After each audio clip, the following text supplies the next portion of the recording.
Welcome back to Steve's Garage, working on another motorhome project for you to view today.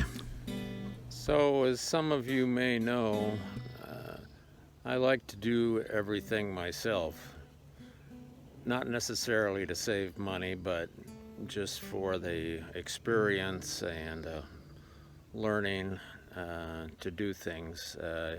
On this motorhome, I do everything from mechanical to finish. And now this motorhome is 20 years old, so we're looking at the roof, and I was looking around for a practical way to renew the roof, and here's kind of what I came up with. So yesterday I thoroughly pressure washed the roof and then went around the perimeter of the roof, checking the seal all the way around with caulking, and fixed a few minor spots where it looked like maybe the edge was coming loose. And then I used 1.5 inch masking tape to go around and mask off the edge of the roof. This is important because the goop I'm going to put on is a little messy, and you need to have at least 1.5 inch or 2 inch tape to cover that rain gutter so you don't get drips down inside the rain gutter. So now we'll go up on the roof and take a look at what I'm doing up there. Hey, Steve here. Today we're talking about recoating our motorhome roof. It's got an old EPDM material on the roof. This particular motorhome is a 1999, so the roof is like 20 years old. And as you can see here, it's maybe seen better days. It's got quite a bit of staining, and over the last few years a lot of the top layer has been flaking off, but the main material is still pretty much intact. And so I was looking around for some material. I've seen some material at some of the RV stores. It seemed kind of expensive, and I found this product at Home Depot that I'm giving a try. This is a Roof Mate top coat. It's a white elastomeric acrylic top coat, and it's quite smooth versus some products that have a lot of fiber in them. This one is like smooth like mayonnaise as you put it on. So the way I found that works easiest to put it on is I just take a little bit and dump it onto the roof in a puddle, and then use a good soft squeegee to spread it around. This one I got from Ace Hardware, but there's also some from Dollar Store that work just about as well. And it's just a matter of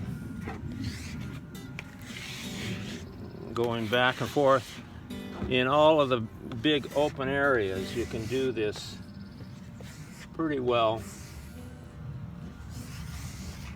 with the squeegee.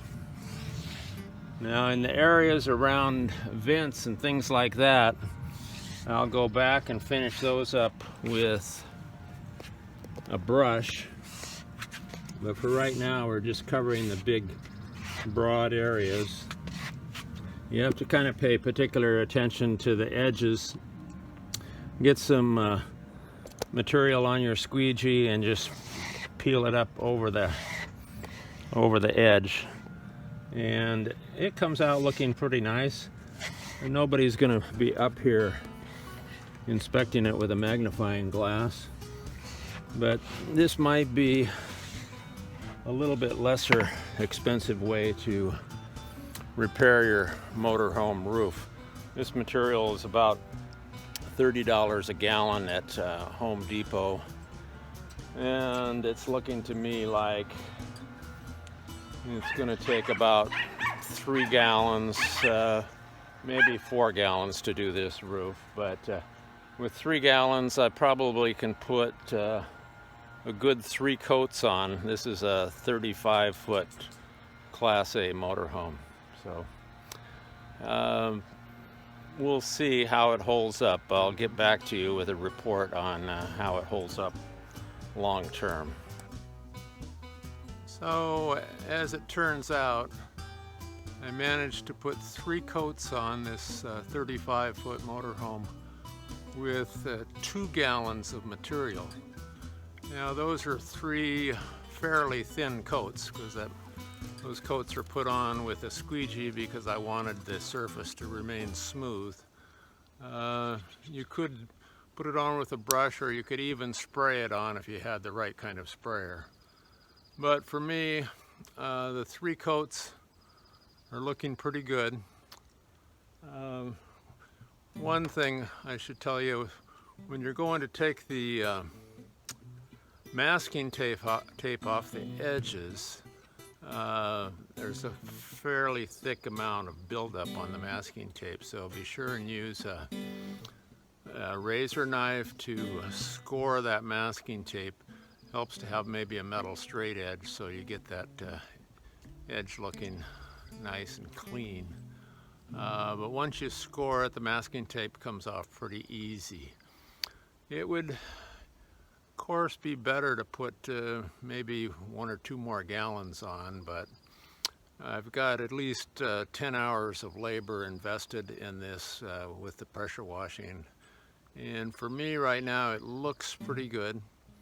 We'll just have to see how it holds up. I'm not sure we gain that much more thicker, but of course thicker is probably better in the long term, but it looks like it's going to hold up.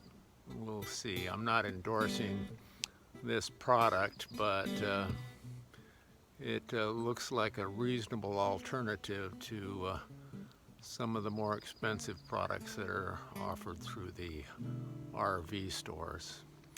So leave a comment for me, and I'll make a comment when we get some more miles on this thing and see how it holds up. Catch you later.